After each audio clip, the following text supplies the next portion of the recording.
Kathy podcasting videos, and we're going to be staying in today because it's very cold and very wet, and it has been pretty much all last month actually, and it seems to be the same this month. But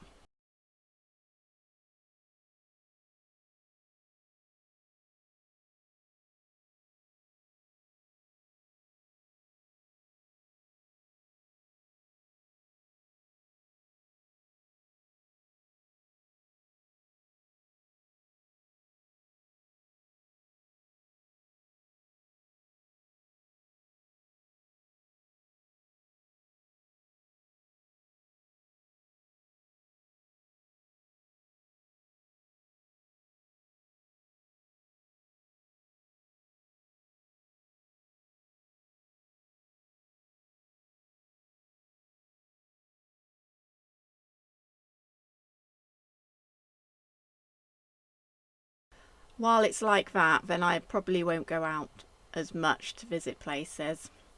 And I wanted to talk about this really, the racial diverse cast to play Anglo-Saxons in BBC drama, and the fact that they're going to use a racially diverse cast is neither here nor there to me. But what it was that interested me is that there seems to be this manipulation or changing of history for the reason of inclusivity rather than fact, and that has always worried me about our history, which is why I looked into history on my own really.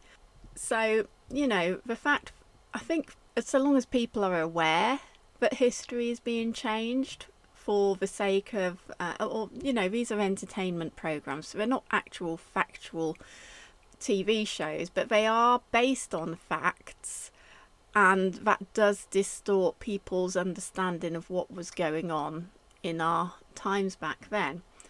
Now, I'd also add here that the Roman Empire did extend to Africa, and the Anglo-Saxons period was after the collapse of the Roman Empire.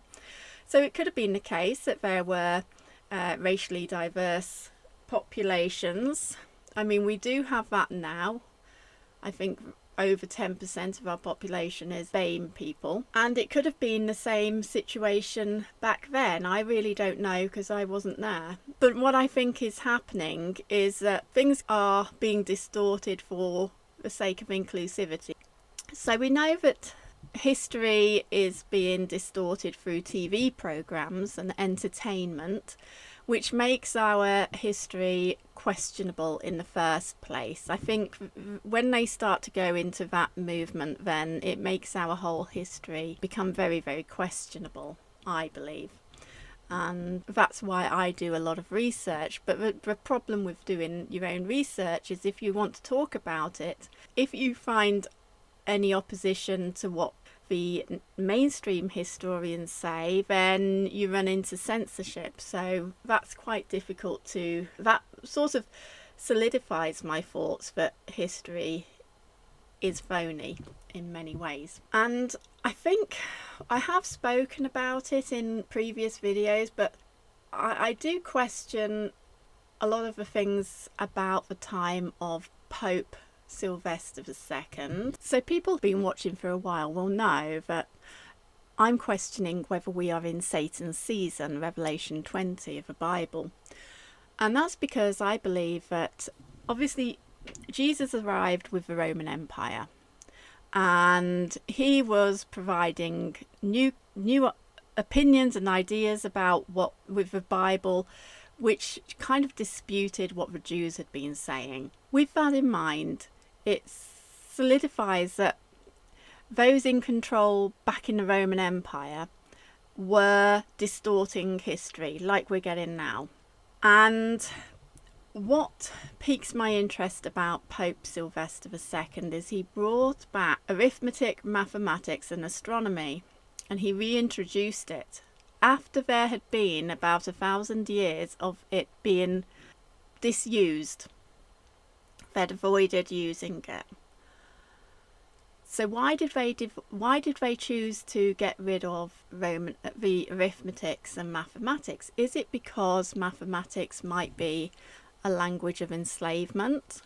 You know, it's ledgers, isn't it? Everything's ledgered these days. You get that with the Doomsday Book, you get it with taxes, you get it with all that sort of ledger. To me, it seems like it's about ownership and enslavement. That could be what mathematics was. So it could have been that they were living in a time of absolute freedom from, 70 AD, let's say, the time of Nero, and probably to round about 1066. Well, 1085, I think, was when they brought in the whole ledger with the Normans and the Doomsday Book. So it does seem to me that mathematics and arithmetic could very well be the language of enslavement, which is why they had gotten rid of it. If it is in fact the time of when Jesus had his millennial kingdom, they did not do mathematics during that period of time. We know that because you can't reintroduce something. If it's existing, you don't reintroduce, you introduce it. So that's had me thinking about mathematics and what that is actually about. People say that it's a language of symbols, which it is, but symbolism seems to be an enslavement system as well. If you think about all of the empires, with the Egyptians, they used symbolism, and that was an enslavement empire.